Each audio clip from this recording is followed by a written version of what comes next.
వి gold trusted gold buyers. మీరు తాకట్టు పెట్టిన బంగారాన్ని విడిపించి ఈ రోజు ఉన్న మార్కెట్ ధరకు కొనబడును.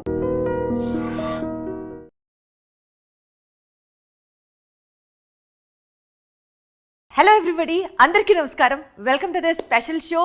నాతో పాటు భూమి ముందుకి రొటేట్ అవుతూ ఉంటే ఈయనకి మాత్రం ఏజ్ వెనక్కి వస్తూ ఉంటుంది. ఇప్పటికే మీరు అందరూ చాలా ఈజీగా గెస్ట్ చేసేసి ఉండొచ్చు. హీఈస్ నన్ అదర్ దాన్ మన బ్రహ్మాజీ గారు, వన్ ఆఫ్ ది డియరెస్ట్ అజాత శత్రు ఆఫ్ టాలీవుడ్ అని ఇంట్రడ్యూస్ చేయొచ్చు. సార్ నమస్తే. నమస్తే. ఎందుకు సార్ నవ్వుతున్నారు? చాలా ఎంబ్రాసింగ్ ఫీల్ అవుతున్నాను. ఎందుకు అట్లాగా? అంత పొగుడుతుంటే అన్ని నిజాలే కదండి. తట్టుకోలేకపోయాను. కానీ నిజంగా I wanted to ask you this అండి. అందరూ చాలా గ్రేస్ఫుల్గా ఏజ్ అవుతుంటే మీరు చాలా గ్రేస్ఫుల్గా రీఏజ్ ఎలా అవుతున్నారు చెప్పరా ప్లీజ్. దిస్ ఇస్ ఈ ఇంటర్వ్యూ 8 ఇంటర్వ్యూలు ఇచ్చుంటాను. 8 ఇంటర్వ్యూలు ఇదే ఫస్ట్ క్వశ్చన్. అంటే ఇది జగమెరిగిన సత్యం కదా, ఎవరికి వాళ్ళు తెలుసుకోవాలి అని అందరూ తెలిసిందే, వదిలేండి ఇంకేముంది. ఏం తెలుసు సార్, ఆన్సర్ చెప్పలేదు కదా. అందరికీ తెలిసిందే ఏముంది. మీరు చెప్పండి సార్, నేను తెలుసుకోవాలనుకున్నా, నాకు తెలీదు, మీరు చెప్తే. ఏమై ఉంటుంది మీరు చెప్పండి పోనీ. యూజువల్గా ఈ క్వశ్చన్ అడిగాం అనుకోండి సార్, ఎవరన్నా ఏం చెప్తారో తెలుసా? చాలా కెమెరా ఫ్రెండ్లీగా కంటెంట్మెంట్, సంతోషం, లోపల నుంచి చేసే పని పట్ల ఆనందం, ఇట్లాంటివి కాదు సార్. నిజం చెప్పండి. ఇప్పుడు మీరు చెప్పండి సార్ ఒక ఫుల్ అయిన ఆన్సర్. ఫుల్ అయిన ఆన్సర్ అంటే డైలీ మందు తాగండి, యంగ్గా ఉంటారు. నాన్ వెజ్ తినండి, దొబ్బి తినండి, బాగుంటుంది. డైలీ బిర్యానీ తినండి, మంచి హెల్తీగా ఉంటుంది. కక్క మొక్క రోజు ఉంటే హ్యాపీగా. మంచి తెలుగు సినిమాలు రోజు కూడా చూడండి, రిలీజ్ అయిన ప్రతి సినిమా చూడండి, హ్యాపీగా ఫిట్గా ఆనందంగా ఉంటారు. ఇంతకన్నా కావాల్సిందే ఉంది మనకి. అందులోంచి ఒక 100 అర్థాలు ఎత్తుక్కోవచ్చు అన్నది మాత్రం నాకు అర్థమైంది. ఉన్న స్ట్రైట్గా చెప్పాను, శుభ్రంగా తినండి. సో మినిమం ఒక 3 to 4 hours, ఒక 5 hours అన్న వర్కౌట్ చేస్తారా సార్ మీరు? అంత చేస్తే అలాగే ఇంకా 45 minutes చేస్తాను అంతే. 45 minutes intense activity, 1 hour. Done sir. మీ ఫిట్నెస్ సీక్రెట్ అయితే కొంచెం ఒక 1% అర్థమైంది మీరు ఎంత వ్యంగ్యంగా చెప్పినప్పటికీ కూడా. But still getting on to the movie sir. Bapu father suicide story. ఈ సినిమాలో కంప్లీట్గా ఒక తెలంగాణ యాక్సెంట్తో you have been presenting yourself. Telangana యాక్సెంట్కి సంబంధించి స్పెసిఫిక్గా అంటే ఎక్కడ పెంచాలో ఎక్కడ తగ్గించాలో ఆ యాక్సెంట్లో ఆ స్లాంగ్ బ్యూటీ ఉంటుంది చూసారా, స్పెసిఫిక్గా you have worked on that? లేదు అంటే ఇక్కడే ఉంటున్నాను కదా, తెలంగాణలో ఉంటున్నాం కాబట్టి ఎప్పుడు వినపడుతుంటుంది. అందరితో మాట్లాడుతుంటాం కదా, జనరల్గా తెలంగాణలో ఉంటున్నాం, తెలంగాణ వాళ్ళతో మాట్లాడుతుంటాం కాబట్టి ఆటోమేటిక్గా తెలియకుండా లోపలకి వెళ్ళింది తెలుసు. ఒక విలేజ్ ఇంటీరియర్ అంటే కొంచెం జాగ్రత్తగా విని ప్రాక్టీస్ చేసి చేయడం, జాగ్రత్త తీసుకున్నాం అంతే. ఒక రకంగా సార్ ఈ సినిమాతో హీరోగా కూడా ఇంకొక innings of your career start చేశారని యాక్సెప్ట్ చేయాలి. ఇందులో నేను ఎక్కడ హీరో, బాపు అనే పేరేమో మా ఫాదర్, ఆయన ఫాదర్ స్టోరీ అక్కడ ఉన్నాడు, ఆ బలగం హీరో, నేను క్యారెక్టర్ చేశాను అంతే. అలా చెప్పడం మీ మోడెస్టీ, మీ హంబల్నెస్. మళ్ళీ నా వెంటనే ఇలాంటి డైలాగ్ ఒకటి అనాలి సార్, ఎంత డౌన్ టు ఎర్త్ సార్ మీరు అన్న వెంటనే నాదొక డైలాగ్ పడాలి. అంత శ్రమ మీకు ఇవ్వను కానీ బట్ మీరు అంత శ్రమ పడద్దు. జెన్యున్గా అదే నేను మెయిన్ ఇంపార్టెంట్ రోల్ చేశాను కదా, మీకు తెలుసు కదా. ఇప్పుడు కదా సార్, మాకు మేము సలార్, ఇప్పుడు దేవరా ఎవరు హీరో? ఎవరు sir? Devara cinema suppose, obviously understood, అంతే కదా. సో అలాగా బాపు అంటే బ్రహ్మాజీ గారు హీరో, అండర్స్టూడ్. బాపు అంటే దాని అర్థం ఏంటి? ఫాదర్ అని. ఎవరు father? Brahmaji father. Brahmaji father ఎవరు? ఈయన ఫాదర్ ఆఫ్ ఎవరు అంటే అప్పుడు బ్రహ్మాజీ అని వెంటనే వస్తుంది కదా. బ్రహ్మాజీ ఫాదర్, కొడుకులు ఉంటారు, కొడుకు ఫాదర్, అలాగే అంతే. ఆయన కొడుకు. సరే sir, your answer. My father story అండి అది, మై ఫాదర్ సూసైడ్ స్టోరీ. సరే sir, you are being very humble, very modest, very down to earth. అసలు మీరు సూపర్ సార్. నేను సూపరే. Okay sir, moving ahead, title చూస్తే బాపు ఫాదర్ సూసైడ్ స్టోరీ, టైటిలే అంత ఇంటెన్సిఫైడ్గా పెట్టినప్పుడు అంటే ఈ సినిమాలో మీ ఫాదర్ మరణానికి మీరు కారణమా? నేను పోతానంటే లేదురా నేనే పోతానంటాడు. సో ఆయన సూసైడ్ చేసుకుంటాడని వెయిటింగ్ మీద చేసుకుంటాడా లేదా, ఎలా చేసుకుంటాడు అన్నది మనకి ఇందులో ఉన్న క్యూరియాసిటీ పాయింట్.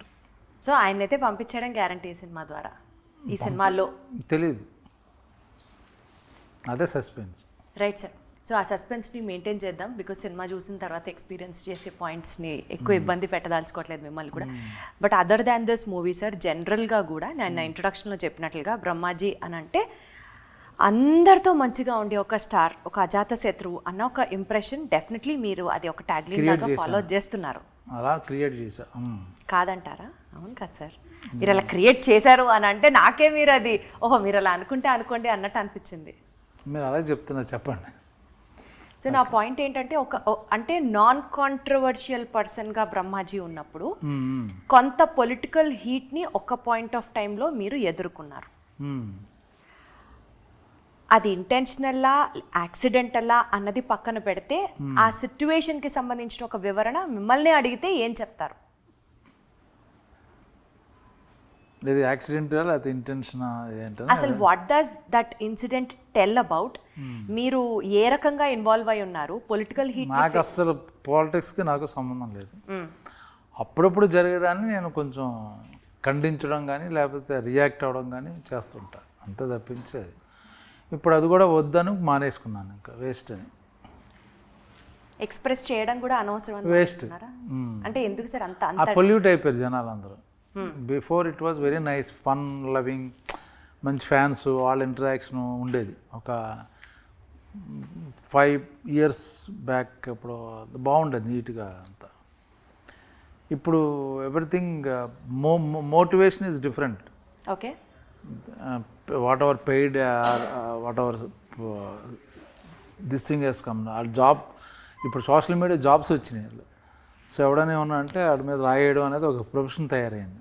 అందుకని వాళ్ళతో ఎందుకు మనకు పెంట, దూరంగా ఉందాం. అదర్వైజ్ కూడా మీరు ఇందాక అన్నట్లు సొసైటీలో జరిగిన ఇష్యూస్కి సంబంధించి ఒక వాయిస్గా you wanted to speak it out or దాన్ని ఖండించడము, అప్రిషియేట్ చేయడము వాజ్ బ్రహ్మాజీ. బట్ ఇప్పుడు అక్కడ అట్మాస్ఫియర్ పొల్యూట్ అయింది కాబట్టి యూ సేయింగ్ మీరు అది స్టాప్ చేశారు అని అంటున్నారు. చేద్దామని ఇంకా చేయలేదైతే? అంటే అదే చేసే ఆలోచన చేసినట్టే. సో మరి ఇప్పుడు మీ ఎక్స్ప్రెషన్ని బయటికి రావాలి అని అంటే మీరు చెప్పనంటున్నారు, మీరు ఎక్స్ప్రెస్ చేయనంటున్నారు. వేస్ట్. మనం చెప్పడం వల్ల అరవడం వల్ల ఏం జరగదు. ఏదన్నా ఒక సిచ్యువేషన్ని మీరు దాన్ని హ్యాండిల్ చేయడం వల్ల లేకపోతే మీ వాయిస్ బయటికి రావడం వల్ల ఎవరికన్నా న్యాయం జరిగినట్లు కానీ సమాజంలో మార్పు వచ్చినట్లు కానీ ఏం రాదు, ఉత్తిదే. మనుషులు మారరు, వేస్ట్ అండి. యాక్చువల్గా ఎవరి పని చాలా హర్ట్ అయినట్లు అర్థం అవుతుంది సార్. హర్ట్ కాదు, వాళ్ళ పెంపకం బాగాలేదు చాలామంది. సో వాళ్ళు ఏం మాట్లాడుతున్నారో వాళ్ళకి తెలియదు, ఏం రాస్తున్నారో వాళ్ళకి తెలియదు. సో సెన్సిబుల్గా ఉన్న వాళ్ళతో మనం ఇంటరాక్ట్ చేయడం బెటర్. కామన్ సెన్స్ ఉన్నవాళ్ళు, వెల్ బ్రాటప్, మంచి ఫ్యామిలీ బ్యాక్గ్రౌండ్ ఉన్నవాడు ఎలా మాట్లాడతాడు, చదువుకున్నవాడు ఎలా మాట్లాడతాడు, అప్పుడు వేరు, వాళ్ళకి ఆన్సర్ చెప్పచ్చు. చదువు ఉండదు, సంజయం ఉండదు, పెంపకం ఉండదు, వాళ్ళు కూడా మనతో ఇంటరాక్షన్ బికాజ్ యాక్సెస్ ఉంది కాబట్టి కదా. 2 మాటలు నేను ఈయన తిడుతున్నానన్నా. కానీ సార్ ఒక మీడియాలో ఉన్న ఒక సెలబ్రిటీ లైఫ్ అంటే ఎప్పుడు ఒక అద్దాల మేడలో ఉన్నట్టే ఉంటుంది. రాళ్ళు పడచ్చు, పూలు పడచ్చు కదా. నాకెందుకులే అనుకునే వాళ్ళు అనుకుంటారు, పూలే బెటర్, రాళ్ళు ఎందుకు. But this is my duty అని ఫీల్ అయినప్పుడు వి యూజువల్లీ ఎక్స్ప్రెస్ అవుట్. అవును, వాళ్ళు అనుకునే వాళ్ళకి భయపడి భయపడడం కాదులేండి. అది ఏమంటే కొందరు చూస్తే అసహ్యం ఉంది తప్పించి భయపడడం కాదు. మేబీ ఫైట్ నేను పలానా దానికి ఇష్యూ మీద రియాక్ట్ అయితే చాలామంది హెల్ప్ అవుద్దంటే ఐఎమ్ రెడీ ఎనీ టైం. ఎవరికో భయపడి కాదు. బట్ అదర్వైజ్ ఆల్సో మీరు అన్నట్లు ఆ సెన్సిబుల్గా మీరు మాట్లాడే మాటలు కానీ మీరు రియాక్ట్ అయ్యే అంశాలు కానీ ఓవరాల్గా జనరల్గా మాట్లాడితే కూడా you have that tinge of social responsibility అనిపిస్తుంది. So you have to vent it out కదా, you have to stand for people కదా అన్నది ఉంది ఒక పాయింట్. అవును, యాక్చువల్గా నిజమే మీరు చెప్పింది. మీన్స్ సైలెంట్ కూడా అది నేరం, బీయింగ్ సైలెంట్ అన్నది. బట్ ఇప్పుడు అంటే వాటి యొక్క పొల్యూట్ అయిపోయింది. మనం నిజంగా హెల్ప్ చేసినా మళ్ళీ నెగిటివ్ వస్తుంది. నేనంటే నేను కాదు, ఎవరికైనా హెల్ప్ చేస్తే అరే నాకెందుకు చేయలేదురా, మాకెందుకు చేయవురా, ఇలాగా రకరకాల ఎందుకు, అదేదో మనం చేసేది కామ్గా చేసుకుంటూ పోతే బెటర్ అని ఫీలింగ్ ఉంది అంతే. బట్ అదర్వైజ్ ఆల్సో సార్ మీరు చాలా మీ పని మీరు చేసుకుంటూ వెళ్ళడం కాకుండా ఎవరికైనా హెల్ప్ చేస్తూ అలాంటి సోషల్ యాక్టివిటీస్ చేస్తూ ఉంటారా? ఏం చేస్తారు తెలుసుకోవచ్చా? అంటే కుడి చేతికి చేసేది ఎడం చేతికి కూడా తెలియకూడదు అంటారు, అంతే. బట్ స్టిల్ మిమ్మల్ని చూసి ఇన్స్పైర్ అయ్యే వాళ్ళకి ఇది చాలా హెల్ప్ అవుతుంది. అంటే అలా కాదు, ఇప్పుడు నాకు యానిమల్ డాగ్ లవర్ని, సో డాగ్స్ నేను చాలా ఫుడ్ పెడుతుంటాను బయట. అక్కడ పలానా ఏరియాలో మేము అంతకుముందు పాతింట్లో ఉండేవాళ్ళు, అక్కడ డాగ్స్ మేము భోజనం పెట్టేవాడిని. అక్కడి నుంచి వచ్చేసరికి వాళ్ళకి ఆ డాగ్స్ ఎవరు పట్టించుకోరు కాబట్టి నేను వేరే మనిషిని పెట్టి వాళ్ళకి డబ్బులు ఇచ్చి ఆ ఫుడ్ పెట్టేస్తుంటాను అలాగా. So I take care of animals and all that. So you have a very caring heart and you are definitely a sensible person whom which many people fail to realize at times. That doesn't bother. Doesn't matter to me. Got it, sir. ఇండస్ట్రీలో మహేష్ బాబు గారు కానీ, junior NTR గారు కానీ, ప్రభాస్ గారు కానీ బ్రహ్మాజీ అన్న వెంటనే మా మనిషి అన్నట్లుగా they keep complimenting you and చాలా ఎఫెక్షనేట్గా మాట్లాడుతూ ఉంటారు at times during interviews, press notes or it situations. అందరినీ అలాగ మంచి నోట్తో ఎలా నడిపిస్తారు? అంటే ఒక్కసారి స్వీట్గా ఉండొచ్చు, 2 సార్లు స్వీట్గా ఉండొచ్చు, basically you are such a sweet soul అన్నట్లుగా ఎలా how do you take care of your self అని నాకు ఎప్పుడూ అనిపిస్తూ ఉంటుంది. ఏమండి, వాళ్ళు మంచోళ్ళు కాబట్టి బేసిక్గా మనకు రెస్పెక్ట్ ఇస్తారు. అది వాళ్ళ గొప్పతనం. మన గురించి మాట్లాడడం, మనల్ని దగ్గర చేర్చడం అనేది వాళ్ళ గొప్పతనం, నాట్ మై క్రెడిట్. అంతే, అర్థమైంది కదా మీకు? అదేలేండి సార్, మోడెస్టీకి డిగ్నిటీకి ఒక బ్రాండ్ అంబాసిడర్ లాగా very answer is so diplomatic and yet మళ్ళీ ఇట్ ఈస్ వెరీ సెన్సిబుల్, అంతే. సార్, పాన్ ఇండియా సినిమాలు ఇంతలాగా జరుగుతున్న నేపథ్యంలో మీరు పాన్ ఇండియా సినిమాలు ఎందుకు ఎక్కువ చేయట్లేదు సార్ అని అంటే ఒప్పుకుంటారా? నేను చేయట్లే, అన్ని నీ చేశాను. నంబర్ ఆఫ్ సినిమాస్ చేస్తున్నారు మీరు, పాన్ ఇండియా మార్కెట్ అంత విస్తరంగా మీరు కూడా చేస్తున్నారా సార్? పాన్ ఇండియా పుష్ప 2 ఏంటి, పుష్ప 1 ఏంటి, సలార్ ఏంటి, పాన్ ఇండియా కదా. అంటే ఈక్వల్ గా మీరు మహేష్ బాబు సినిమాలు పాన్ ఇండియా కదా, సపరేట్ చేయక్కర్లా. ఆయన చేస్తే పాన్ ఇండియా 10 చోట్ల చూస్తారు. So that's how you say. Tarak సినిమాలు చేస్తున్నారు, సెపరేట్ పాన్ ఇండియా బ్రాండ్ రాయాలేంటి?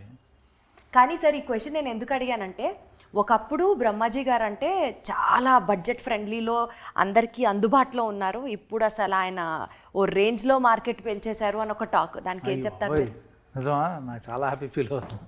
సంయుక్త మీనన్ గారు ఒక ట్వీట్ చేశారు విరూపాక్ష సినిమా టైంలో, ఒక పోస్ట్ చేశారు, ask me a question I will answer అని. అంటే మీరు reverse golden leg, platinum leg of the industry, అసలు ఏం చేసినా సూపర్ సక్సెస్ అది ఇది అని.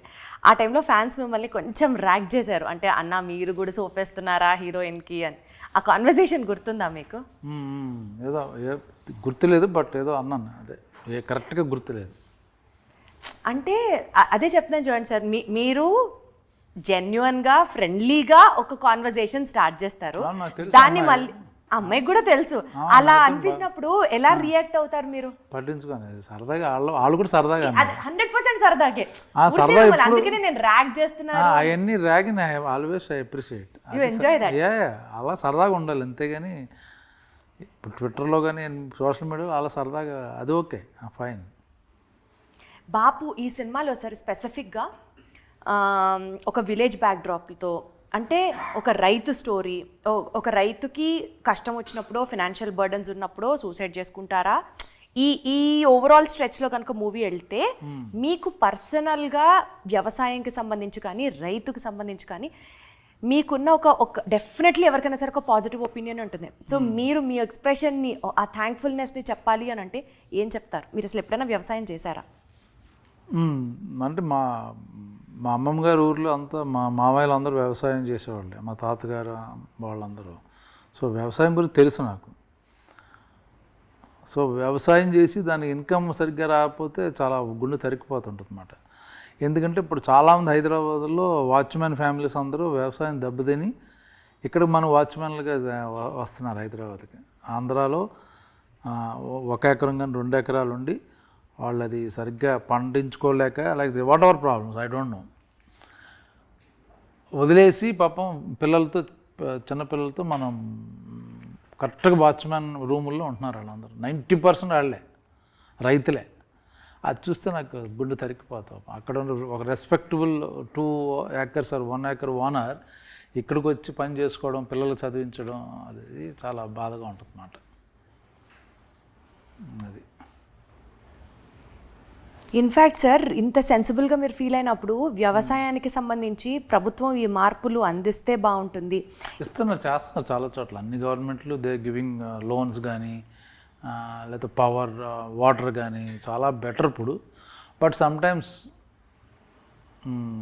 కొన్ని తప్పదు.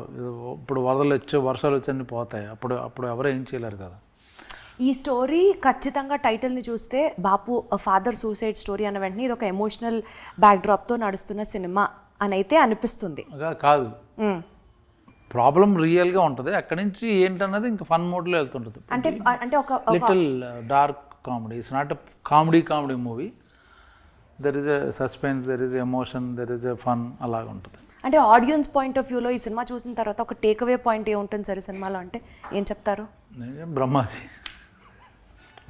కొత్త గెటప్. ఈ సినిమాలో మీది కొత్త గెటప్ ఇన్ ద సెన్స్ ఎలా? ఫాదర్ క్యారెక్టర్ ఇప్పుడు చేయలేదు, నేను మిస్ చేశాను. ఇప్పుడు విలేజ్ మంచి పాటలు బాగున్నాయి, డైలాగ్స్ బాగున్నాయి, ఫన్ బాగుంటుంది. మీరు మంచి సినిమా చూసాను ఫీలింగ్ వస్తుంది బయటకు వచ్చేసరికి. ఒక ఫీల్ గుడ్ మూవీ అన్నది ఆడియన్స్ ఫీల్ అవుతారు అని అంటున్నారు.